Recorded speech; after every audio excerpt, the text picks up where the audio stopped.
Hey, it's Tom from Tom's Toons here, and this little cutie came in, a little 16-foot pontoon boat. Nice little 15-horse 4-stroke motor on it, but transom is starting to go, all rotted out, and he wants it to be converted to aluminum. Saw one of our videos where we did it, so we're gonna go ahead, weld them up an aluminum insert to go in there and be a permanent, never have to touch this transom ever again kind of thing. Let's get to work on this. I'm gonna take you along for the ride. First thing first, I gotta get this motor off. We're just gonna lift it off, pull it over to the side and leave it hanging. Could set it on a cart. We'll see how much cable we have to work with. I gotta get this off so I can pull the old wood out, get some measurements to see what kind of aluminum I need, and then we can move on from there. So let's go ahead and take this off. Just a couple bolts and some thumb clamps, clamp screws on the front. Shouldn't be too bad. And if you wondered just how bad this transom is, I mean, this should be straight line. It's really sagging back.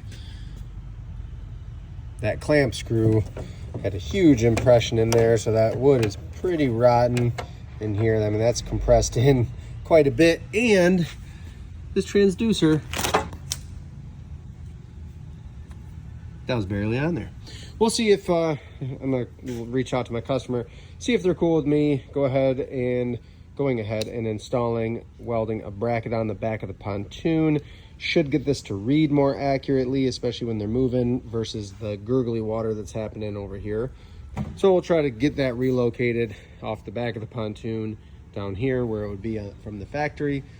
But that's just how bad this transom is. I mean, thank goodness there's some aluminum on top there, because this was on its last leg. I'm gonna get that torn out. Shouldn't be too hard because I think it's just gonna come out in some pieces.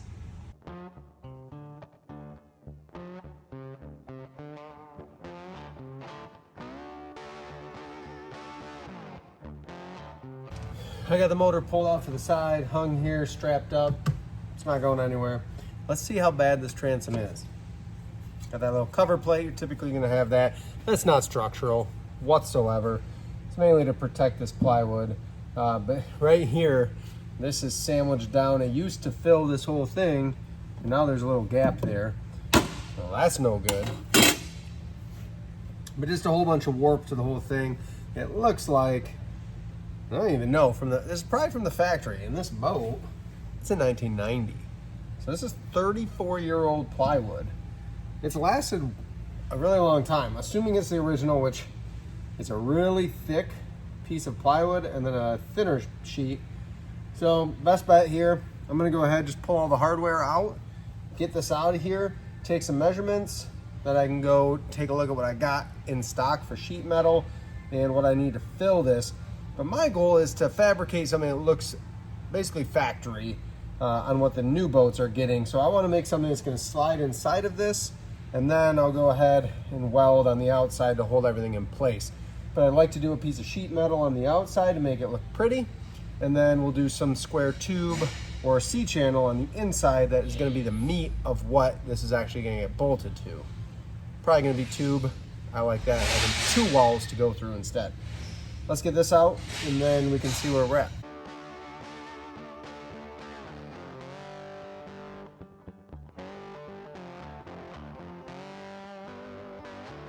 Got the hardware out. A lot of that was seized, so they end up just breaking. It's stainless steel, it's been there a long time. Stainless steel tends to seize if you don't grease the nut before you put it on. So put a little dab of grease, anything is better than nothing, and it'll tend to tighten down better without seizing. Let's get this piece of wood out of here.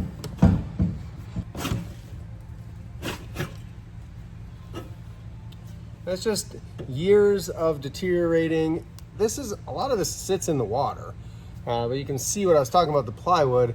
One really thick piece here, and then it's the thinner piece glued together. I do think this is from the factory. So for this to last that long, sort of impressive, but should have probably been replaced 10 years ago. I gotta get these leaves cleaned out of the transom here, take some measurements, and I gotta run to the metal shop or see what I got in supply to fit in here. Let's take a measurement really quick, because a lot of times this isn't straightforward. Sometimes it is. Sometimes it's just 1.5 inches, 2 3/4 inch pieces glued together.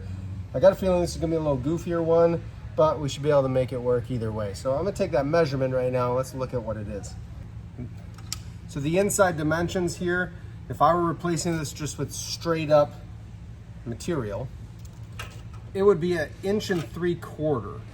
So what I can actually do on this is I can take 1/8 inch sheet on the back and the front, and I can actually sandwich my transom together, make an insert that's gonna drop right in here. So what I'll do is 1/8 inch on the front and back, and then 1.5 inch tube, rectangular tube.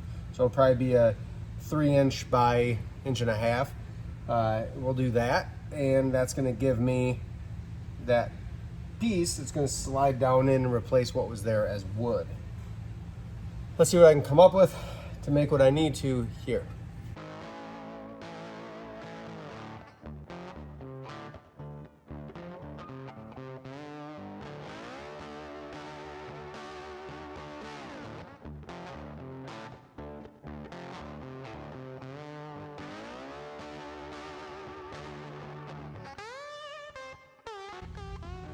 I got my 2 pieces. These are the same cut. Those will be the outside, the sandwich, the bread of the sandwich, I guess. Had to run to the store, metal shop, get a piece. It's got rounded edges, rounded corners, which is actually gonna help it weld in pretty well. So that'll be my top. It's 1.5 inch by 3 inch. And then on the 8 inch center, we'll drop this one in. So 8 inches on center here. That will be line up my bolt pattern. And then I'm just gonna end cap the bottom here with this little piece of C-channel, just to help sturdy it up and make it pretty. So that'll get welded in too. All I gotta do now, get these lined up, cut to match the angles of the sheet, and then I can start welding them in. So what I'll do when I weld them is I'll just stitch here, middle, side. The whole top will be welded in, and then we'll do the same for the bottom one. Same here, we'll stitch that in. Then we'll put the top sheet on, get that tacked in place on the top and bottom and sides. Then I'll do some plunge cuts in the sheet so that I can weld the top sheet into these, even just in a couple places. It's all gonna get sandwiched together, but I wanna make sure that everything's nice and tidy, nice and tight too. That's how everything's gonna lay on there, space out, and get welded in. So I'm gonna go ahead, get this bottom sheet clamped up. Gotta clean it up real well, wire brush it, acetone it, and then I'll get these welded in, and I can do the top sheet.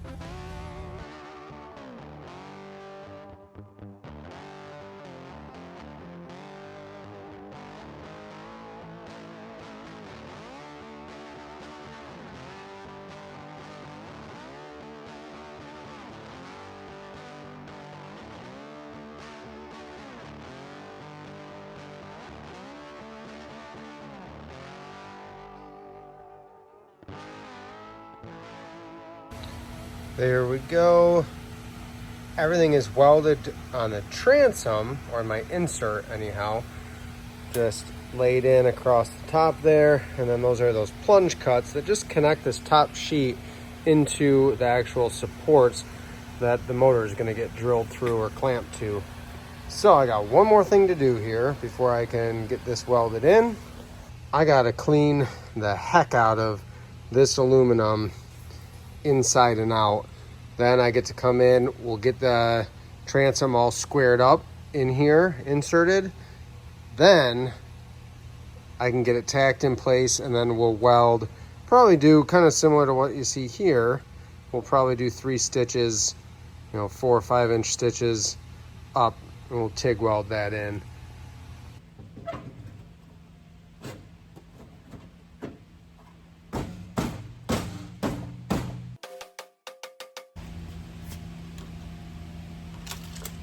Got it perfectly level from the top to where the transom on the boat from the manufacturer is here. So let's go ahead. I'm going to get this tacked in a few places. Then I can get my stitch welds and we'll be wrapped up with the transom portion. Then we just got to remount the motor.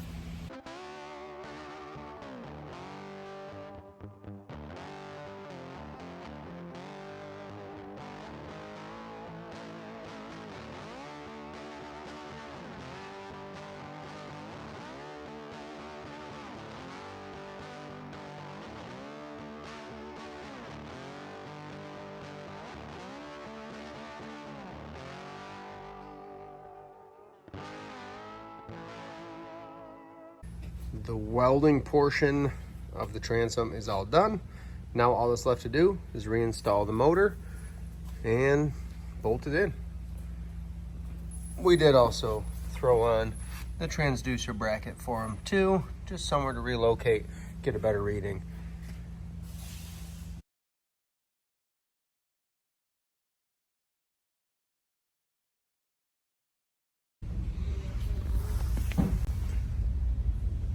We are all done, got the transducer mounted, rerouted. So this is a common thing that we run into is, where do you run the wire, especially on these older boats? The newer ones, a lot of times the deck comes all the way back here. We can just chase it down and hide it.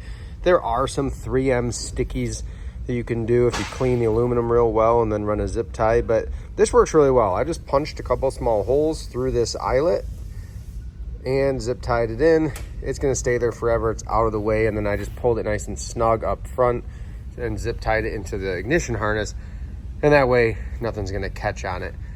But we got the transom all done, everything's full welded in there. Really happy with how that turned out. That's gonna be super beefy for the long haul. No more rotten wood. It can't even rot even if it wanted to. And then even down at the bottom, again, we reinforce that. I think that's really critical to make everything tie in really strong, so that when we weld the bottom here, this has some beef to it, some rigidity to help pass that strength up the whole transom. That is it on this project. Thank you for following us along. There are some links in the description below for discounts and to contribute to the channel. You may have seen in this video, if you're paying attention, I did use my Miller TIG welder, but the Yes welder, my TIG 200, would have done just fine on a project like this, all 1/8" aluminum. It's got the settings for frequency and balance, just like my Miller, but my Miller was already out, hooked up, ready to go. So it was quick and easy. I grabbed it just to tackle this project. Thank you for watching. We will see you on the next video.